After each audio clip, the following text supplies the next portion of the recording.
नवाज शरीफ और नून लीग अपनी फौज के साथ खड़े हो, वो हिंदुस्तान को पैगाम पहुंचाते हैं कि जी हम कुछ नहीं कर रहे, फौज सब कुछ कर रही है, अपने से फौज को अलग कर लिया। काठमांडू में सार्क मीटिंग में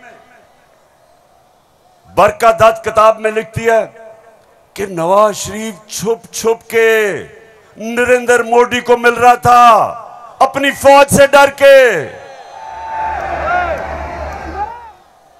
और दूसरी तरफ आसिफ जरदारी वो अमेरिकनों को कहता है, अपने अमेरिका में पाकिस्तान का एम्बेसडर हुसैन हक्कानी वो जाके अमेरिकनों को एडमिरल मलन को कहता है कि जनाब गवर्नमेंट को और जरदारी की गवर्नमेंट को पाकिस्तान की फौज से बचा लो। ये वो लोग हैं, बताओ मुझे, ये आर्मी चीफ सेलेक्ट कर सकते हैं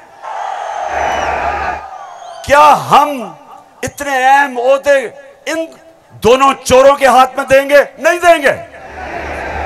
लेकिन तीसरी चीज पेशावर सुनो, इन्होंने सबको, मैंने बार बार आपको वो मुरासला दिखाया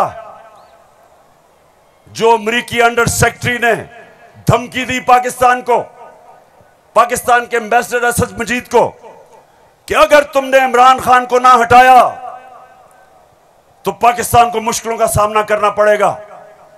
और नो कॉन्फिडेंस मोशन में अभी टेबल नहीं हुई थी तब वो धमकी देता है, और सबको पता है उसके बाद क्या हुआ। नो कॉन्फिडेंस आता है, चोरी के पैसे से मेंबर पार्लियामेंट खरीदे जाते हैं, करप्शन के पैसे से लोटे बनाए जाते हैं, और आपका भी एक बहुत बड़ा लोटा था।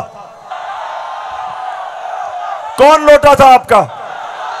एक ही पख्तूनख्वा से लोटा आया और बहुत बड़ा लोटा था वो।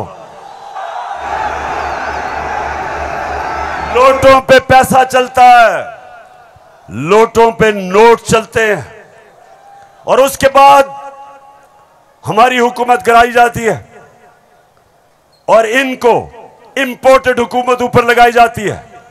और मेरा तीसरा सवाल है कि क्या वो लोग जो बाहर से मुसल्लत किए गए हैं, जिनके पैसे और दौलत बाहर पड़ी है, क्या उनको पाकिस्तान के आर्मी चीफ को अपॉइंट करना चाहिए? बताओ। तो मैंने ये कहा और कहते कि जनाब इमरान खान तो फौज के खिलाफ है।